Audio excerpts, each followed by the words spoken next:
Okay guys, what's up? I'm back from another Star review. This is kind of a more chilled out review because I'm exhausted from my day, mentally and physically. I'm doing this on my phone, which actually has some better lighting than my laptop, honestly. So I watched the full episode today because I only saw the second half after Zumba. So yes, I am kind of a little bit behind, but I'm still getting it out on Thursdays. Y'all, my nose is so itchy. Allergies are killing me. But y'all understand, I'm in college. I got too much ish to do. Oh my god. I'm gonna graduate eventually, guys. It's just, my life's a mess.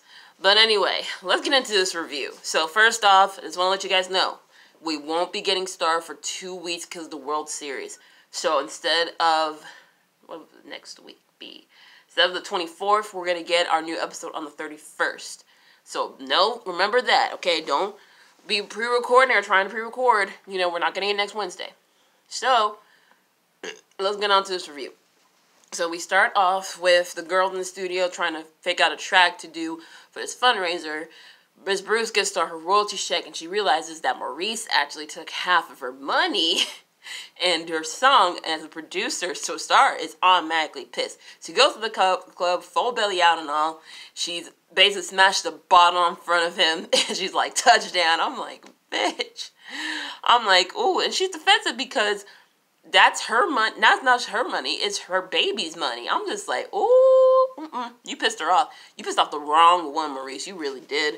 So what Star, she does, she wants to plot out her revenge, and she and Jackson sneak into Karma. She steals a Super Bowl ring.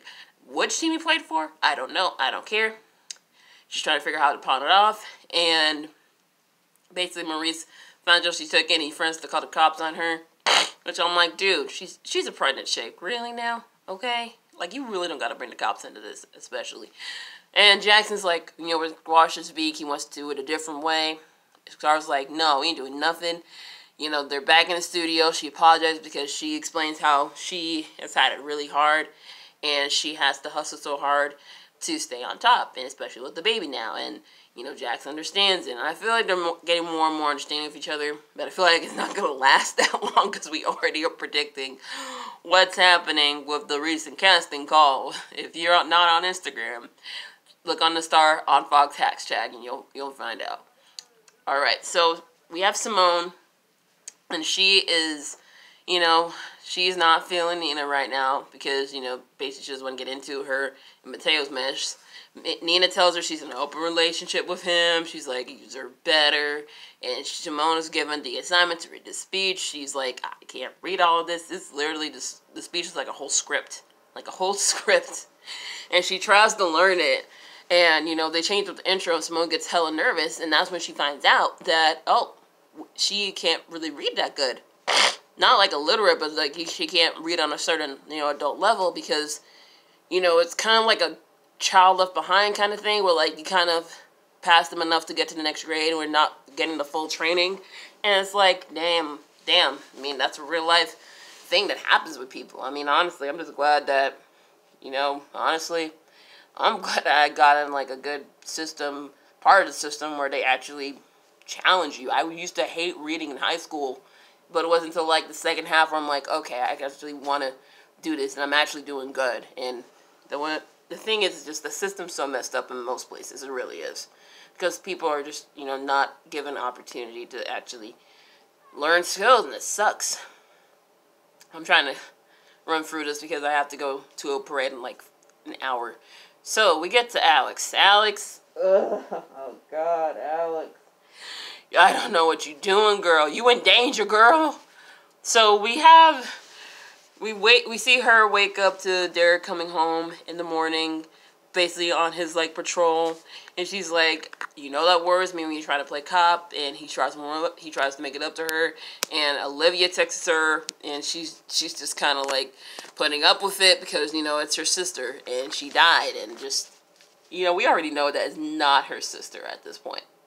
So, when her and Derek are about to get it on, we see Olivia watching for the camera. I'm like, bruh, what is wrong with you? Because we all speculated she was going to try and get revenge on Alex by sending a sex tape out. But she basically reenacts this whole thing with the pillow. And I'm just like, girl, you are crazy and nasty. Like, damn. Oh my god, it was nasty. So Alex gets the whole, like, assignment to, like, basically, you know, do a song for the benefit. She's been working on it for a while about the plane crash. Olivia's being annoying in the studio. She gives Dare like a name. It's like, hey, D. I'm like, girl, no. We ain't on no nickname basis. Y'all, I'm going to be shuffling because my back has been killing me for the last week or so. So, okay. We're just going to move like this. Okay.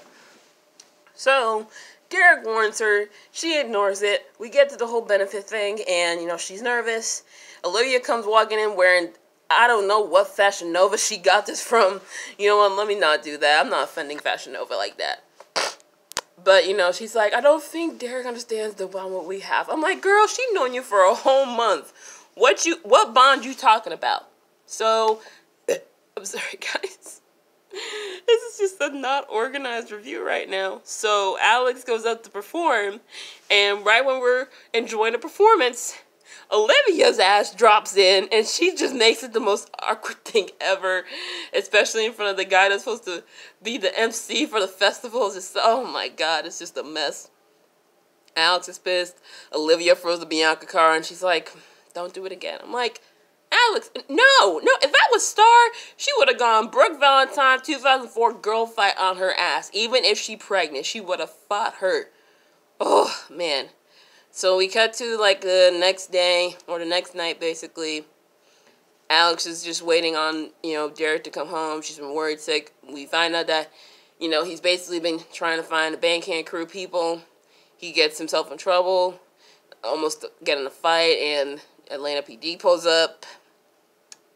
Basically, he got arrested. I'm like, dang, APD really that strict?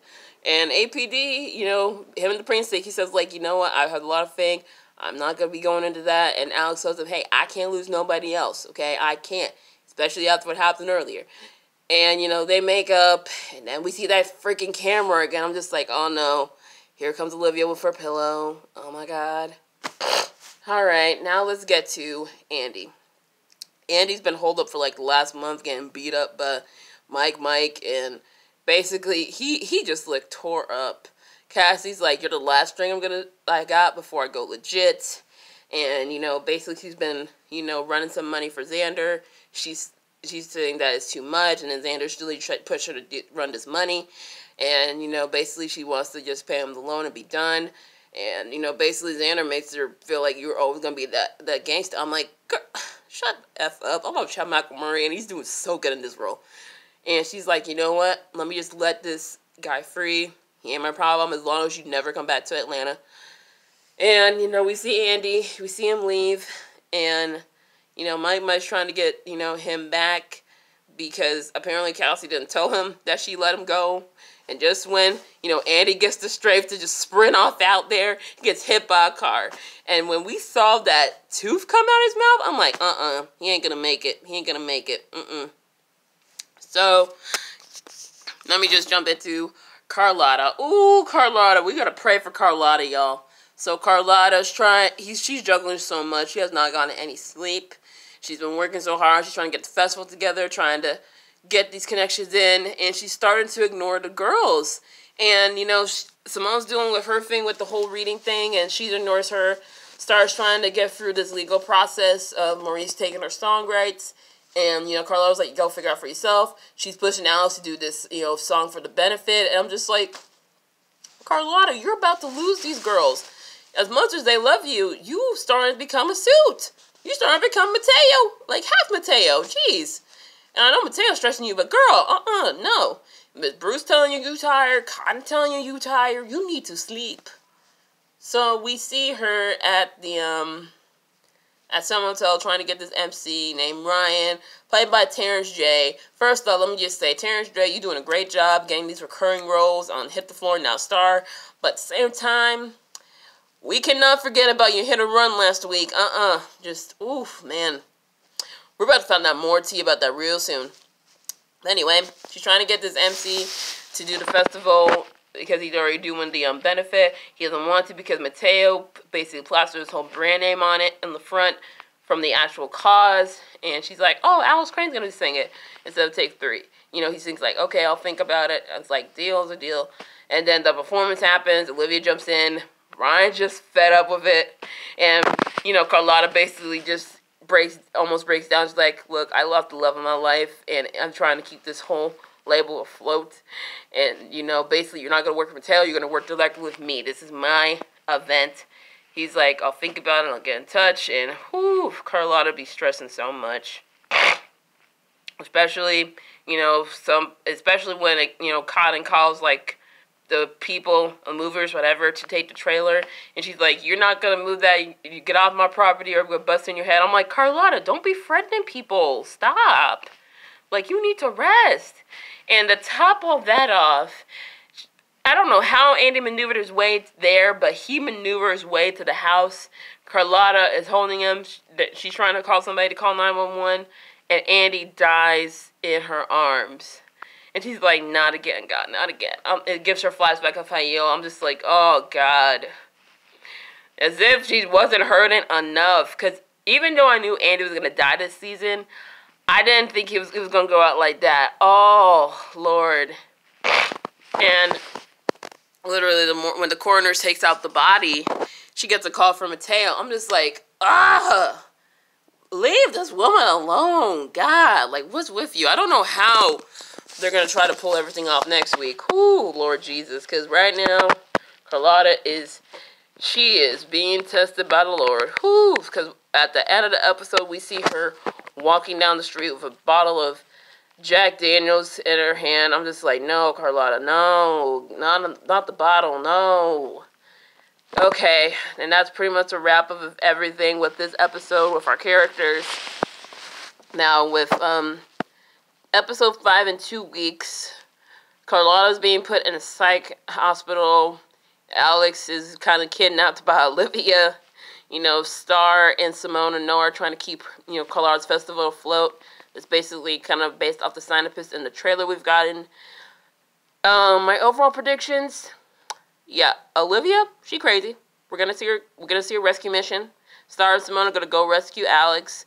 Carlotta is gonna start to probably process that she needs mental help because she cannot mourn Hayil. She has been able to mourn Hayil properly.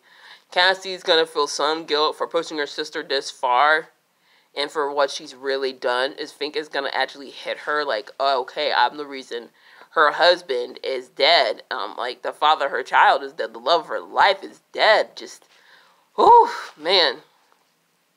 And I feel like Derek is honestly going to find out that Mike was the one. Like, I feel like Miss Ruby's going to see him eventually. She's going to be like, that's him. I'm just like, oh, no, Derek, you just got your legs back. You already got arrested twice. We can't be doing this, man. And I feel like we just got Daleks back. Like, y'all always put them through so much. And I said this earlier. I'm like, Alex has had it since day one. Y'all put her in a car crash, the abortion, the plane crash. Now you give her a whole stalker. I'm like, I better get a Daleks proposal by the mid-season finale. If I don't get a Daleks proposal this season, I'm going to be so mad because you put them through too damn much. Anyway, that is my review of Star Episode 4, It All Falls Down. I'll see you next week for my next review of the show. Let me know in the comments what you want me to review next. I'm actually going to be reviewing Black Lightning. Probably tomorrow I'll have that up, Episode 1 and 2. So that's it for me today. It's your girl. Peace out. My love, and have a great week.